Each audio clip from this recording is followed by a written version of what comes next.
Hi, this is Greg. Look for my book, The Agile Brand, on Amazon or on my website at theagile.world.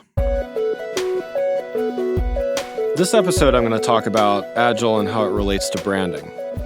In my book, The Agile Brand, I give 5 things that Agile brands do which sets them apart. The first thing is that they have an open dialogue with customers. So they understand that it's not just about broadcasting one-way messages. When I talked earlier in an earlier episode about brand as object, where it was really just enough to be recognized or get their name out with one-way broadcast advertising, that doesn't apply anymore. Agile brands really understand that they need to have open communication with customers.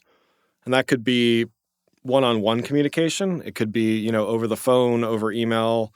It could be public conversations, such as over Twitter. But they understand that in order to be truly successful, they're going to have to talk with customers. They're going to have to answer sometimes tough questions. They're going to have to do customer service in public. That can sometimes yield great results. It can sometimes yield terrible results. There's been some recent airline examples, several of them, where it really just didn't go well. They had the opportunity to actually have it go well and have the world see that they know how to do customer service, but it just didn't go that way. There's been plenty of examples where companies have been able to demonstrate very publicly that they're looking out for their customers. The second thing that Agile brands do is that they tell stories that are genuine. In order to remain authentic and be authentic, those stories that they tell not only have to use real people, that's kind of a given, but they need to be true to the brand. They need to be true to the values. They need to resonate with their audiences. The third thing, Agile brands use data and analytics to drive deeper insights and greater growth. So they're looking at what's happening. They're not only looking at the voice of the customer at that open dialogue, they're looking at the voice of analytics and seeing, okay, well, customers don't always say exactly what's on their mind. Sometimes they do. A lot of times when customers say what's on their mind, it's potentially complaints, but they show what they do through, and it's demonstrated through analytics. So looking through that, getting deeper insights about the interactions that people take, about what a brand could do better, about what a brand maybe is already doing well and may not even recognize. The fourth thing is they think holistically about the customer experience.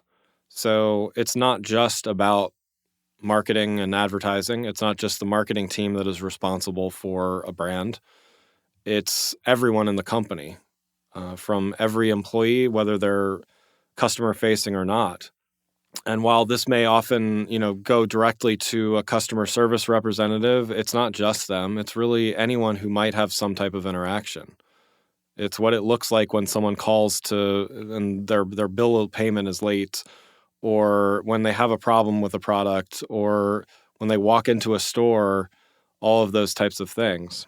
Agile brands stay agile because they're always listening as well. So it's not just about participating. It's not just about thinking holistically, but it's listening. Sometimes it's about listening and knowing when not to participate, but it's about knowing what's going on. It's about listening to those consumers. It's not always just data.